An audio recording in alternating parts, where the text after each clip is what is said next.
So that Jaramogi went to Kere some years back. And Kere told him, because in a joke, you cannot lead. Kere told Jaramogi, because in a joke, you can be a good mobilizer, you can help, you will be what they say in English, bringing up the king. Kingmaker. You will be a kingmaker. And the same thing followed his son. You see, Raila became the kingmaker. He married Kibaki to be the president. But he himself, he could not be the president.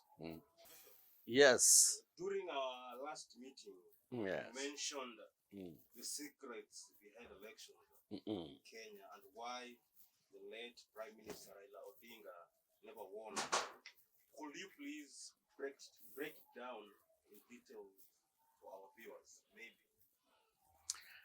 I would say there are a lot of secrets behind any election. And some of these secrets vary from a spiritual perspective to forces that are behind the election. And when we come to the case of Raila not winning the election, it reminds me of 2013. Let me go back to 2013 general election in which Raila lost. And I remember during that time, immediately after he lost the election, he invited senators and MPs, the governors, and I think that was the first term in which we began the devolution. That's when devolution began. So he invited them to the Catholic Pastoral Center, Catholic Center, uphill here. And he wanted to hear the opinion of the people. Raila himself wanted to hear the opinion of people. What do they say? Why he didn't win and the rest? So people spoke.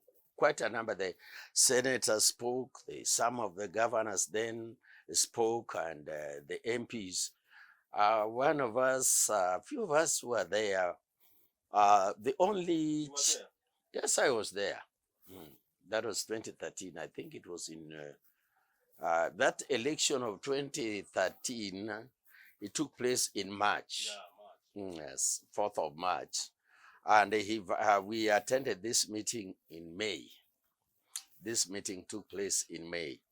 So he wanted to hear from them why, what happened, what transpired. And we went with the Archbishop, Dr. Washington Ogonyongede, Archbishop Otieno. And the key speaker was Archbishop Okoth of the Catholic Church. In fact, among us, he was the only one who spoke there. The rest of the clergy who were there never spoke. He's the only one who was given time to speak in that meeting. But people gave various reasons as to why Raila was not able to win that election. Immediately after that, there was an NGO that invited us for, should I call it post-mortem of the election of 2013 in Rock Motel. In Rock Motel. So we went there. They invited various groups of people, the clergy, the border people. They also invited the Luo Council of Elders were there. They invited, should I say, the business community and the people, quite a number of lecturers from the various universities in Kenya also were in attendance, and even some of them spoke. But what really touched me there on the issue, there was a Luo elder who came from somewhere, maybe around Ahero here. though now I cannot remember his name. This is what he said. And he spoke in Luo, although most of the people who were speaking there were speaking in English. But with him, he requested to speak in Luo. And he said, he used this word, which I doubt if it is in English. And it's there, but maybe the way we use it in Luo. He said, and in fact, I would say some of us, for the first time, we were able to hear that word. Raila, being the son of Jaramogi, and Jaramogi was a joke. Do you know what a joke is? Huh? A joke is somebody whose one hand is short. As a joke is somebody whose one hand is short. And personally, I used to see Jaramogi at a close range when he would come to our village here, at Odiero's home here. Yes, Jaramogi came there, and when we were young, he would put on kinyasa. And that's very weird. So he had a short, one hand was short. So this old man, told us, a joke cannot lead. A joke cannot lead. And then he went into history and he told us, we know Kere. Kere was one of those old men in the Luo community. He was coming from Nyakach.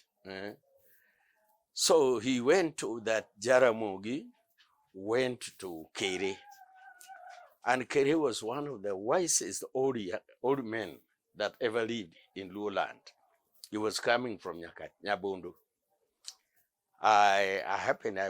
When I was preaching in that area, he was shown the home of Kere. So that Jaramogi went to Kere some years back. And Kere told him, because in a joke, you cannot lead. Kere told Jaramogi, because in a joke, you can be a good mobilizer, you can help, you will be what they said, they say in English, bringing up the king. Kingmaker. You will be a kingmaker, but you will never be the king. You will be a kingmaker, but you will never be the king. And the same thing followed his son. You see, Raila became the kingmaker. He made Kibaki to be the president. But he himself, he could not be the president. So that was one thing. Then there are hidden forces that was behind the Jaramogi family. This one is very well known. This is very, very well known.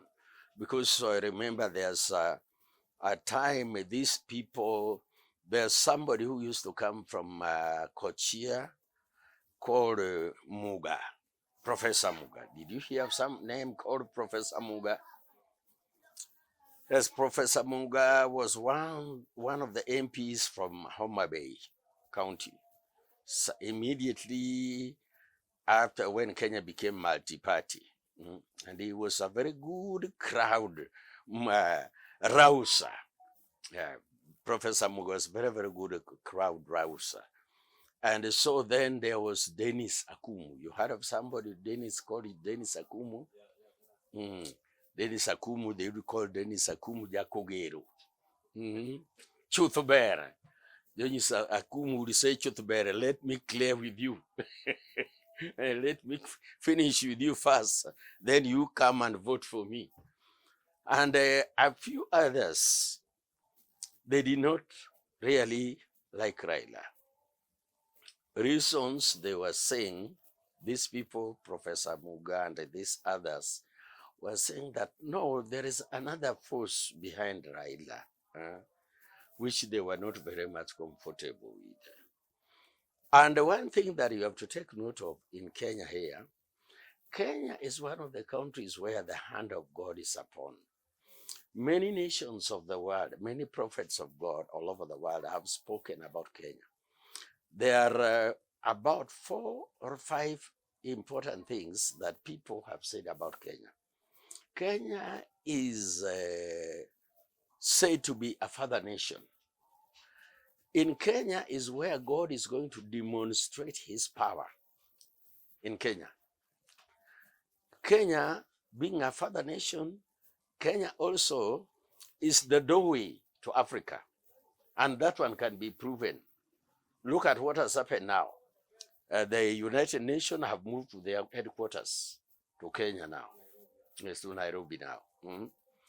Now, Kenya also is what they call the Esther nation. Being an Esther nation is a nation that prays, a nation that intercedes, a nation that brings birth. I remember there was an apostle from Uganda called John Mulinde. John Mulinde once came and told us that Kenya is going to give birth to the revival, the move of God, in which people are going to have the fear of God. People not only in Kenya, but all over the world. Kenya also is seen to be a nation, is the lighthouse of Africa. It's the lighthouse of Africa. It's the doorway to Africa. So Kenya playing that important role, the hand of God is upon Kenya. And as people pray, only what when God gives direction, those are the ones that are going to get into power. And so we may say so and so is going to win. But from the scripture that I read to you from the book of Daniel chapter 4 verse 17, that God decides who becomes the leader of any nation. This does not necessarily happen only to Kenya. This happens even across the globe. God decides. He rules over the affairs of the sons of men. He decides. He can decide to promote somebody even who does not know God.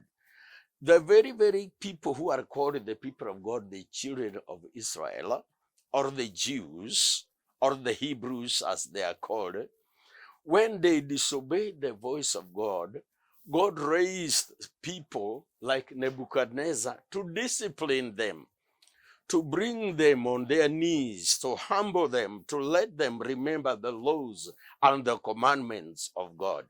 So the nation Kenya is in God's plan. And the nation Kenya being in God's plan, anybody who comes with the forces of darkness and trying to rule in Kenya, it will not work. I would like us to know that in Kenya, we have people, they may not be known bishops like us, apostles like some of us, or archbishops like some of us. But some of these people are ever praying. And I started seeing them praying since the 60s. These people have been praying for Kenya, and God has raised a very big number of intercessors for the nation Kenya. These people are ever praying for Kenya. And God answers their prayers. So they become the deciding factor of who will be the president or who takes the reins of power in Kenya. So politicians can come with numbers. Politicians can do this, they can do that. And to prove that to you, Kenyatta used not to go to the church. The late Jomo Kenyatta, the father of Uhuru. But if you look at the freedom that the church had, or even the Muslims, Kenyatta gave them that freedom. Yet Kenyatta used not to go to church. I remember even when he could be visited by the clergy in his state house, and they would be praying, closing their eyes, but Kenyatta would just be opening his eyes. And Kenyatta, there was a time when he would invite various people when he was sick to go and pray for him. He acknowledged that. I don't say Raila did not acknowledge God, but it was not the will of God for Raila to rule in Kenya.